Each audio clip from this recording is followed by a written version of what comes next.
ज़्यादा बात मत कीजिए। बोरा क्या बताएगा? बोरा WMT का था। नहीं माथा बया हो रहा है। बात तो सुनो मेरी। आप लोग बात करने का कोशिश नहीं करता है। इतना प्यार से यहाँ पे हंगामा हो रहा है क्या? कुछ भी हंगामा नहीं है। किसी ने आपको बोला है कोई बराबर? कोई आप अभी तक बोला है? कितने दिन से इधर आए आप?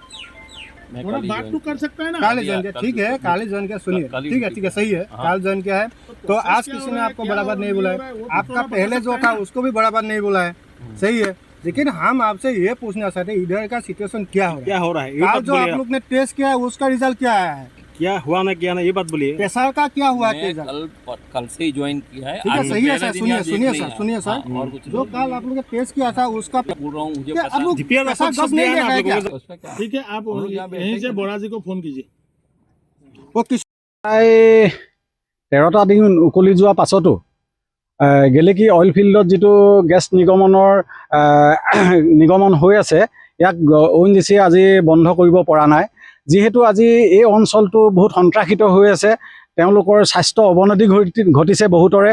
গতিকে আজি আমি অসম জাতীয়তাবাদী যুৱ ছাত্ৰ পৰিষদ আৰু অল কণ্ট্ৰেক্টাৰ ইউনিয়ন তৰফৰ পৰা এইটো নহয় ৰ'ব undivided undivided contractual workers union আৰু অসম জাতীয়তাবাদী যুৱ ছাত্ৰ পৰিষদ গেলেকী স্বাস্থ্য কেন্দ্ৰৰ উদ্যোগত যিটো আজি স্বাস্থ্যৰ শিবিৰ অনুষ্ঠিত কৰা হ'ল সূৰ্যমুখী প্ৰাথমিক বিদ্যালয়ত।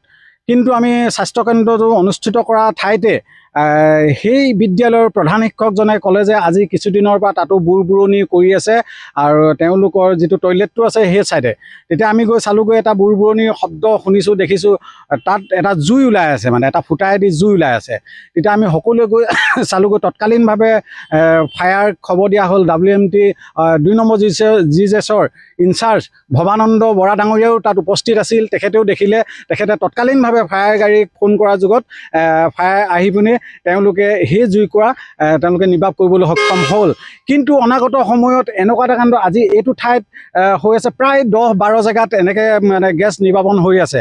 গতিকে অতি ভয়ংকৰ এটা পৰিতাপৰ বিষয় যে অনাগত সময়ত গেলেকীবাসী ৰাইজ যদি আমি সজাগ আৰু সচেতন নহওঁ, কিন্তু ONGCয়ে যি কাণ্ড এতিয়া কৰিলে কিন্তু আমাৰ গেলেকীবাসী বা ৰাইজৰ বাবে এটা ভয়ংকৰ বিপদৰ আগজাননী বুলি আমি অভিহিত কৰিছোঁ।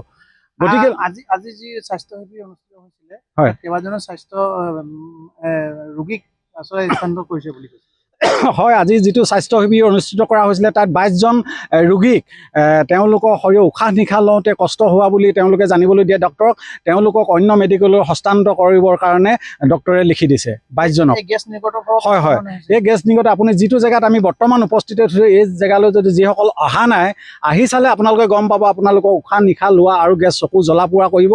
বহুত এটা ভয়ংকৰ পৰিস্থিতি হৈ আছে। কিন্তু ONGCয়ে প্ৰথম পৰ্যায়ত চিমেণ্টিং কৰিলে, চিমেণ্টিং কৰাৰ পাছত মাটি দিলে, এতিয়াও ওলাই আছে। এতিয়া পুনৰ তেওঁলোকে মাটি দি বস্তুটো অসমৰ সাংবাদ মাধ্যমবিলাক আহি থকাৰ কাৰণে বিশেষ ব্যক্তিসকল দল সংগঠনৰ ইয়াৰ প্ৰতিক্ৰিয়া দেখি তেওঁলোকে পুতি দিবলৈ এটা চেষ্টা কৰি আছে। মাটি দি সদায় তেওঁলোকে মাটি দি পুতি থাকে। গতিকে তেওঁলোকে ইয়াত অন্তৰালত এটা কথা থাকিব পাৰে, তেওঁলোকে গম পায় যে ভূগৰ্ভত কি হৈছে। তেওঁলোকৰ ভূবিজ্ঞানীয়ে তেওঁলোকে গম পায় যে ভূগৰ্ভত তেওঁলোকৰ হয়তো ONGCৰ কেচিং পাইপৰ দৰে তেওঁলোকে ছাইড ডিলিং কৰে, যিবিলাক তেনেকুৱা কেচিং পাইপ হয়তো ফাটিব পাৰে। ফাটি এই গোটেই অঞ্চলটোত তেনেকৈ এটা বিস্ফোৰণ হৈ আছে, গেছ নিগম হৈ আছে। তেওঁলোকে গম পায় কিন্তু প্ৰকাশ কৰা নাই ৰাইজক।